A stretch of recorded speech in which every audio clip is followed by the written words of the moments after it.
Shabbat Shalom, and this is 10 minutes of Torah. Not 8 days of Pesach, because this year there are 9 days of Pesach.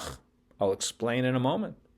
And not 18 minutes that you have from the moment you add water to grain for it to be chametz, but 10 minutes of Torah. You can add as much water as you want to it. 10 minutes of Torah will never become chametz. It might grow, but okay, enough with that. Well, what do we mean by 9 days of Pesach? Normally, in the diaspora, Pesach is, of course, 8 days. In Israel, Pesach is 7 days. I'll explain why in a moment, but why do I say Pesach is 9 days this year instead of 8 days? And the answer is that Pesach begins, as we all know, on Saturday night. But the house has to be ready for Pesach for Shabbat, because you can't spend Shabbat getting ready for Pesach. You can't burn the chametz. You can't clean the house. You can't change over the dishes. It all has to be done before Shabbat. And so that really adds an extra day to Pesach. So it's not 8 days of Pesach this year. It's really like 9 days of Pesach. Yes, I explained different ways that you could eat challah both Friday night, but be very careful, and Shabbat morning early. I prefer, as I mentioned in the letters that went out, I prefer to use egg matzah instead of challah. It's easier. But nevertheless, that's the only chametz you're going to eat, just that piece of challah if you're eating it, but nothing else. None of the rest of the foods that are eaten on Shabbat will be regular kind of food. It'll be rather Pesach food already. So 9 days of Pesach.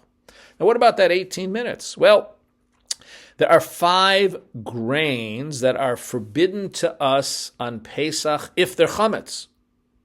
What are they? Well, the grains you know. Of course, the most prevalent one is wheat. But the others we also know fairly well, some better than others. Rye, oat, spelt, and barley. If any of those grains are mixed with water, and that mixture stands for 18 minutes, it is considered chametz, because yeast is found in the air. And by spending 18 minutes, if you will, together, that is the water and the grain, it'll start already to ferment. So 18 minutes is the maximum amount of time you have between mixing water and grain and putting it into the oven. As a matter of fact, no matzah is made during Pesach, lest something distract us, and while we're trying to mix and bake it within 18 minutes, we forget and we've made chametz. So that 18-minute time period, that is what causes something to become chametz, and we don't mix any of those 5 grains with water during Pesach. And before Pesach, those grains have been mixed with water and baked prior to 18 minutes. It's not that, for example, wheat is forbidden. What do you think? Matzah is generally made out of wheat. It's interesting, though, that we live at a time where matzah is made out of so many different grains now. You have, first of all, gluten-free matzah, which doesn't quite fulfill the commandment, except if you can't eat gluten, then, that's the best you can do. But other grains, you noticed, aren't in there because they're not considered chametz, like rice or corn or quinoa. All of those are permissible on Pesach, except Ashkenazi Jews refrain from rice and corn and what we call kitniot, although the conservative movement has allowed for the eating of kitniot because it is the majority custom in the land of Israel to eat kitniot, hummus, things like that.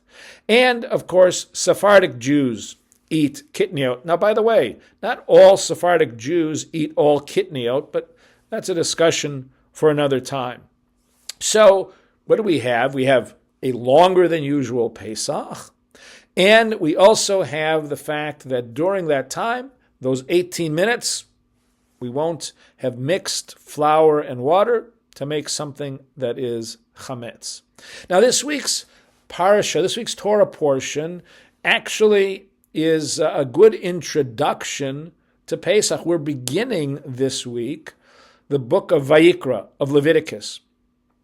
And it starts out, and it would seem like, oh my God, it's talking about animal sacrifices, and do we, something that we really obviously don't do today. I have a lot to say about animal sacrifices, not during this 10 minutes of Torah, but I think it's a very interesting concept if you eat animals. So I will return to it one day, but the idea of sacrifice, it seems to us that it's very barbaric. I'm not sure that's the case. Now, I bring in the idea of sacrifice because originally that is how Passover was organized. That is, sacrifices, certainly there was some sacrifices that are completely burnt up. Okay, just one in particular. But most sacrifices were eaten by somebody, or at least a part of it. That somebody usually was the Kohen, but there were certain sacrifices that were eaten by people who were not the Kohen, and the Passover sacrifice was one of them. Just like we do today, the people would gather around together in family units. They'd roast a lamb. No vegetarians really in those days that I'm aware of, and they would eat it as a sacrifice, if you will, meaning that that meal was dedicated to God and to Passover. So there's a lot to say about the beginnings of Passover and the idea of sacrifice, and a lot to say about the ideas of sacrifice themselves, especially for those of us who indeed continue to eat meat. Now, I want to talk a bit about Pesach because next week, when Pesach will be coming to us, it's already too late. You've got to think about it in advance. So one of the things I want to encourage you to do is just read over and review the Haggadah. And if you have people coming to your Seder, why not give them an assignment in advance? Something easy, but ask them to think about and talk about something that is of interest in the Haggadah. Maybe you have 4 different people talking about what really do these children mean? What is a wise child? What is it Rasha's really evil? Is that really a child? Could have them talk about that. You could have them talk about some of the songs. What is their favorite song? You could have somebody talk about matzah. What does matzah mean to them? I know, to me, actually, matzah has great meaning. I love when we first eat matzah at the Seder.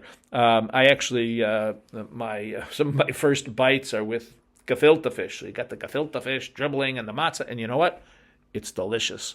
So have people think about different parts, both in the Haggadah, but also that we do at the Seder.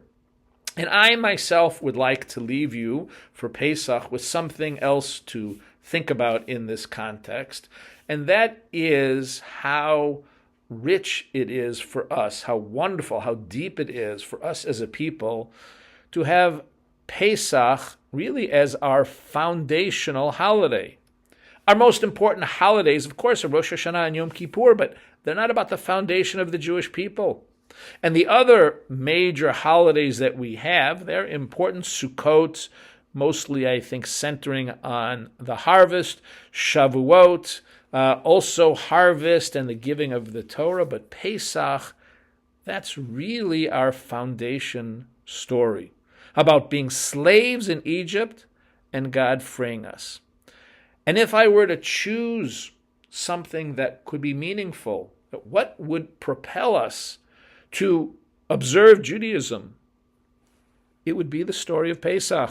I think that's why Pesach is the most observed Jewish ritual that we have. Now, I'm not saying the most observed that people are doing the full Seder from literally soup to nuts, but they're doing something. 80% of the Jewish people participate in some kind of Seder activity. And that is because the idea of freedom, the idea of being slaves and of freeing slaves, that speaks directly to our heart. And that we are all a part of a religion, Judaism, that says that one of our greatest values is that people should be free, and that's what we're celebrating. I think that's a great foundation to build an entire religion, which we did. Well, this has been 10 Minutes of Torah, not 9 days of Pesach. I hope you'll get through all of that. And not 18 minutes of water mixed with grain. I hope you don't have any of that during Pesach, but 10 minutes of Torah. Shabbat Shalom and Chag Sameach.